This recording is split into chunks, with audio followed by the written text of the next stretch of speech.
हमारा नेक्स्ट जो था, ठीक है, थर्ड यूनिट था ना हमारा, उसके आगे जो नेक्स्ट टॉपिक है लीवर फेलियर। तो इसमें बेसिकली होना क्या है कि आपको नाम से क्लियर हो रहा है ना, हम लोग ग्लैंड्स का कर रहे हैं कि ग्लैंड्स के रिलेटेड जो डिसीज़ हैं उनके बारे में करना है ना। तो ग्लैंड्स के आगे नेक्स्ट ग्लैंड कौन सी है, जो मेजर ग्लैंड है हमारी, लीवर ग्लैंड। तो लीवर ग्लैंड के कौन कौन से हैं आगे जो इश्यूज हमें देखने को मिलते हैं, कौन कौन से। सबसे पहले तो लीवर फेलियर का जो मेनली इसका होता है, इसमें होता क्या बेसिकली क्लिनिकल सिंड्रोम, जो इसका कह लो कि एज अ सिंड्रोम की तरह इसमें होता क्या बच्चे कि sudden loss of liver, liver का एकदम से या तो उसका साइज़ कम हो जाएगा, ठीक है, या फिर वो बिल्कुल डिसअपेयर हो जाएगा, धीरे धीरे एकदम से उसका साइज़ डिक्रीज़ होना शुरू हो जाएगा। वो प्रॉपर तरीके से अपनी जो मेटाबॉलिक एक्टिविटीज़ करती है ग्लैंड। लीवर का मेनली काम क्या होता है, बाइल सिक्रीट करना, है ना। और भी बड़े सारे काम है, लेकिन जो मेजर इसका फंक्शन होता है वो बाइल सिक्रीट करता है। और बाइल का काम क्या होता है हमारे ह्यूमन डाइजेस्टिव सिस्टम में, जब स्टमक को डाइजेशन करवाने में वो हेल्प करता है, जो लार्ज मॉलिक्यूल्स होते हैं मैक्रो मॉलिक्यूल्स, उनकी डाइजेशन करवाने में हेल्प करना, है ना। तो मेजर इसका जो मेन फंक्शन होता है। लेकिन जब लीवर फेलियर वाली कंडीशन आती है कि वो एकदम से फेल हो जाता है, उसके कोई भी फंक्शन का अच्छे से नहीं होएगा, धीरे धीरे उसकी जो है कंसिस्टेंसी कह लो, या उसका जो बेसिकली जो कह सकते हो आपकी उसका जो साइज़ है ना, वो उसका डिक्रीज़ हो जाता है। तो बेसिकली यही चीज़ें अगर इसमें होंगी तो वो तो काम करना बंद कर देगा। नेक्स्ट आता है parenchymal and metabolic function. Parenchymal वही चीज़ मैंने बोल दी, पेरेन्काइमल और मेटाबॉलिक फंक्शंस जितने भी हैं वो बंद हो जाएंगे उसके होने, ठीक है। वो अपना मतलब फंक्शंस नहीं कर पाएंगे, जितनी भी मेटाबॉलिक एक्टिविटीज़ अब हम लोग वो करते हैं ना, ग्लाइकोलिसिस ग्लाइकोलाइसिस उसमें करते थे हम लोग, जब प्रोटीन की डाइजेशन वगैरह होती है ना, उसमें हम लोग ये पाथवे करते हैं, तब भी ये चीज़ जो है वो नहीं फंक्शन कर पाएगा। मैनिफेस्ट एंड कॉग्युलोपैथी एंड एनसिफेलोपैथी, ये हम लोग आगे डिटेल में करते हैं कि ये होती क्या है। ये चीज़ जो है हम लोगों ने मेन पॉइंट जो हम लोगों ने करने हैं। आगे आता है, अब दो तरह की फेलियर होती है, एक तो एक्यूट लीवर फेलियर और एक होती है क्रॉनिक। एक्यूट वाले में क्या होता है कि एकदम से कुछ ऐसा कुछ हो जाना लीवर में कि उसकी मतलब फंक्शनिंग रुक जानी, ठीक है। तो ये होता क्या है, defined as internal interval between onset of the illness and appearance of the encephalopathy 8 weeks, यानी कि 8 हफ्ते कह लो कि कम, उससे कम आप ये कह सकते हो। 8 वीक से पहले पहले कह लो कि लीवर का जो फंक्शनिंग होती है ना, मतलब वो एकदम से क्या हो जाएगी, डाउन, मतलब वो एकदम से क्या करना, अपना फंक्शन बंद कर दे। एक होता है ना कि हमें कोई डिसीज़ हो रही है, उसको महीने लगे, धीरे धीरे हमारी बॉडी में वो स्टेजेस बाय स्टेजेस हमारा क्या करती है, लॉस कर देती है, और धीरे धीरे क्या करती है वो फंक्शनिंग अपनी जो है वो बिल्कुल प्रॉपर तरीके से नहीं कर पाती। तो उसको टाइम लग जाता है ना, हमारी बॉडी धीरे धीरे बीमार होना। एक होता है कि हम महीने लग जाने, धीरे धीरे हमें फीवर चल रहा है और हमारी बॉडी एकदम से नीचे आ गई, डाउन आ गई। एक होता है एकदम से हमें कोई इन्फेक्शन हो जानी और हम लोग डाउन हो गए, तो वो चीज़ होती है एक्यूट वाली साइड में। एक्यूट लीवर फेलियर में ये चीज़ होएगी। नेक्स्ट आता है इसकी एटियोलॉजी में कि अब डिफरेंट जो इसके रिलेटेड, जैसे इन्होंने बोला है कि वेस्टर्न कंट्रीज़ में जैसे हिट्रोजीनियस ड्रग्स, वायरसेस, ठीक है, डेवलपिंग कंट्रीज़ में वायरसेस, रीजनल ये इनके थोड़े से डिफरेंस है कि अलग अलग एरिया के अकॉर्डिंग जो लीवर फेलियर की जो कह लो कि कॉजेज़ है ना, वो बताए हुए हैं कि कईयों में हिट्रोजीनियस कंडीशन है, ये नहीं है कि सब में सेम ही है, कईयों में डिफरेंट भी इसके सिम्टम्स आते हैं। कईयों में क्या होता है कि ड्रग्स के रिलेटेड, अगर कोई पेशेंट है ज़्यादा टाइम तक कोई ड्रग्स ले रहा है ना, ज़्यादा टाइम तक कोई मेडिसिन उसकी चल रही है, तो इसकी वजह से भी हो सकता है, जैसे ये इन्होंने मेडिसिन के नाम दिए हुए हैं, वायरसेस का अटैक हो जाना, डिफरेंट ऐसे, मतलब डिपेंड करता है कि अलग अलग एरिया के अकॉर्डिंग कि लीवर फेलियर की जो कंडीशंस हैं कैसे ज़्यादातर देखी गई हैं। अब ये देखो, ये अलग अलग कंट्रीज़ का चार्ट बनाया हुआ कि किस में कितने जो है केसेस आते हैं, वायरस के कह लो कि वायरस के अटैक से कितने केसेस आ रहे हैं लीवर फेलियर के, ड्रग्स के रिलेटेड कितने आ रहे हैं, और अनदर कोई अगर कोई रीज़न है तो उसकी वजह से कितने केसेस आ रहे हैं। अभी ये टेबल जस्ट शो करने के लिए कि अलग अलग यूके, यूएसए, ये इनमें मतलब थोड़ा सा बताया बताया हुआ है, ठीक है। तो एक जर्नल था, जर्नल सॉरी, एक मतलब किसी पेपर पब्लिश हुआ था इसके ऊपर 2020, ये मतलब 2002 में और 17 में ये चीज़ पब्लिश हुई थी इसके ऊपर। उसमें इसकी जो रीजंस बताए थे, ये नीचे जो लिखे हुए हैं ना इन्होंने, ये अपनी मेडिसिन के नाम है ये, इनकी वजह से जो कह लो कि अपने क्या बोलते हैं, ये लीवर फेलियर की जो हुए थे केसेस आए थे, ठीक है, इसकी वजह से। देन ये भी वही चीज़ बताई हुई है कि केसेस बताए हैं ड्रग्स की वजह से जो हिपैटिक फेलियर होता है, इसका एक्यूट हिपैटिक फेलियर में लीवर की हिपैटिक डक्ट होती है ना हमारी, लीवर में ही होती है हिपैटिक डक्ट, तो वहाँ पे ये जो जितने भी मेडिसिन के नाम दिए ना नीचे, ठीक है, इन्फ्लुएंट के कॉजेज़, रेयर कॉजेज़, और इसकी वजह से जो ये जो केसेस बताए हैं ये इसकी वजह से बताए हैं कि हमारी जो हिपैटिक डक्ट होती है उस टाइम पे कोज होती है, अगर हम लोग ये वाले ड्रग्स ज़्यादा टाइम तक यूज़ करते हैं तो कई मेडिसिन चलती हैं, कईयों के ट्रीटमेंट चलते होते हैं, तो उसकी वजह से। देन आता है अनकॉमन कॉजेज़, जो नॉर्मल कॉजेज़ हैं, कारण है, ये तो मेजर कारण है ना इसके कि लीवर फेलियर होने की, कि ऑटोमेटिकली आप लोग अगर हफ्ता भर भी कोई दवाई खाते हो ना, आप लोग 2 दिन 3 दिन भी दवाई खाते हो ना लगातार, फिर भी आप लोगों को गर्मी हो जाएगी अंदर, लीवर में एकदम से गर्मी पैदा हो जाएगी कि वो आप लोग खाना नहीं अच्छे से खा पाओगे। तो सोचो कि अगर लॉन्ग टर्म किसी मेडिकेशन आपकी चल रही है, किसी लॉन्ग टर्म कोई किसी डिसीज़ की वजह से आपको कोई ज़्यादा दवाई खानी पड़ रही है, तो ऑटोमेटिकली आपकी बॉडी पे इफेक्ट पड़ता है, और सबसे ज़्यादा इफेक्ट पड़ता है आपके लीवर के ऊपर। ओके, सो देन नेक्स्ट आता है अनकॉमन कॉजेज़ हैं, जो कौन कौन से, जैसे विल्सन डिसीज़ होगी, अदर इन्फेक्शंस, ये जो कारण बताए हैं नीचे, कॉजेज़ बताए हैं, प्रेगनेंसी के टाइम पे acute fatty liver of pregnancy, autoimmune hepatitis, ठीक है, ये जो अलग अलग इसके रीज़न हैं लीवर फेलियर होने के, ठीक है। उसके बाद सिम्टम्स और साइंस में जब भी हमें लीवर के फेलियर होने के चांसेस होते हैं, हमारे यहाँ हो जाता है, तो हमें ये वाले सिम्टम्स जैसे जॉन्डिस हो जाएगा, अल्टर्ड मेंटल स्टेटस, हमारा दिमाग अच्छे से काम नहीं करेगा, नोज़िया, वॉमिटिंग, ये जो नीचे जितने भी बच्चे सिम्टम्स दिए हुए हैं ये हमें उस टाइम पे फेस करने पड़ते हैं, ठीक है। तो उसके बाद आते हैं नॉन स्पेसिफिक मैनेजमेंट।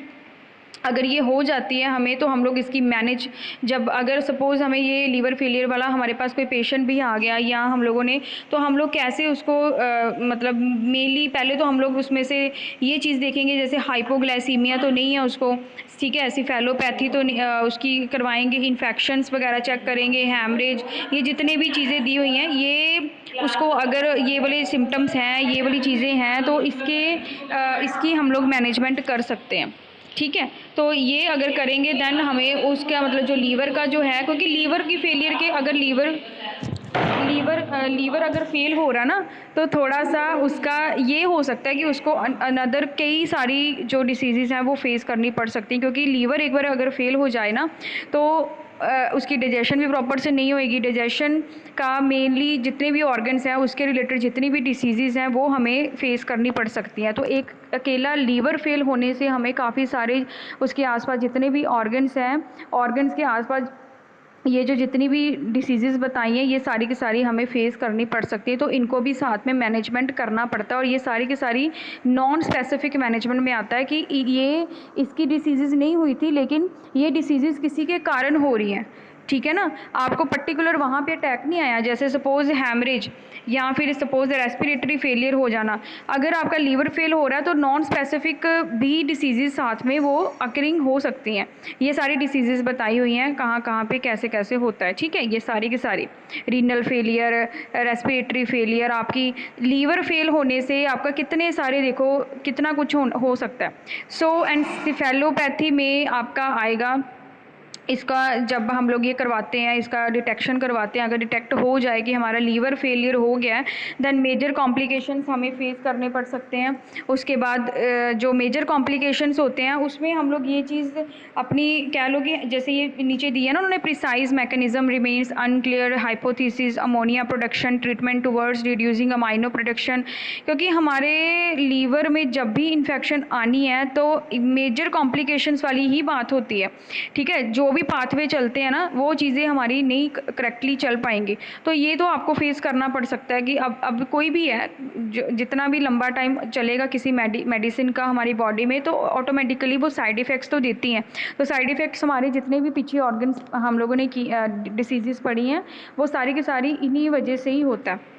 अब देखो जैसे इन सिफेलोपैथी में अगर हम लोग उसको डिटेक्ट करेंगे किसी भी पेशेंट को, देन हम लोग उसकी day night reversal, mild confusion, somnolence, ये बच्चे पता क्या दिया हुआ है, स्टेज 1, स्टेज 2, स्टेज 3, स्टेज 4, ये उसकी दी हुई है। जब लीवर फेलियर होता ना, जैसे सपोज किसी भी डिसीज़, जरूरी नहीं लीवर फेलियर, किसी भी डिसीज़ का जब हम लोग उसकी करते हैं, मतलब कह लो कि अंडर सुपरविजन हम लोग उसकी सिफेलोपैथी करवाते हैं, यानी कि उसको अंडर सुपरविजन हम लोग ट्रीटमेंट करवाने से पहले उसके स्टेजेस देखते हैं कि वो इस स्टेज में क्या कर रहा है, इस स्टेज में उसकी, है ना। तो ये उसकी स्टेजेस दी हुई है सबसे, ये stages stage 1, stage 2, stage 3 and stage 4, ये लीवर फेलियर की स्टेजेस है। जब धीरे धीरे वो पहली स्टेज पे होता है तो हम लोगों को थोड़ा नॉर्मल ये चीज़ें होंगी, सेकंड में, थर्ड पे और फोर्थ में हम लोग कोमा में भी जा सकते हैं। तो ये जो ये चीज़ स्टेजेस हैं, ये थोड़ी लास्ट तक अगर कोई बंदा पहुंच जाता है तो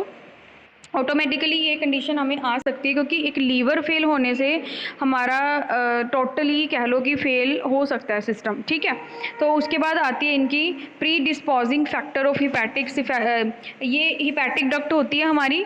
अगर हमारा लीवर फेल हो गया तो हम लोग वो जो हिपैटिक डक्ट होती है ना, जो लेके जाती है बाइल को सारी जगह पे, मेन हिपैटिक डक्ट आप लोगों ने पढ़ा होगा, मेन हिपैटिक डक्ट जो स्टमक तक लेके जाती है, डक्ट्स होती हैं बीच में, है ना, लगी होती है, जिसके साथ गॉल ब्लैडर भी जुड़ा होता है, स्टमक भी, पेनक्रियास भी, तो वो कट कर देते हैं डॉक्टर की, ताकि जो है उसकी इन्फेक्शन जो है लीवर फेलियर की, अगर फेल हो गया तो लीवर की जो इन्फेक्शन है वो कंटामिनेटेड किसी और ऑर्गन को ना कर पाए। तो ब्लीडिंग, इंक्रीज प्रोटीन इनटेक, जितने भी ये नीचे बताई हुई हैं आप लोगों को, ये हमें फेस करनी पड़ सकती है उस टाइम पे, ठीक है।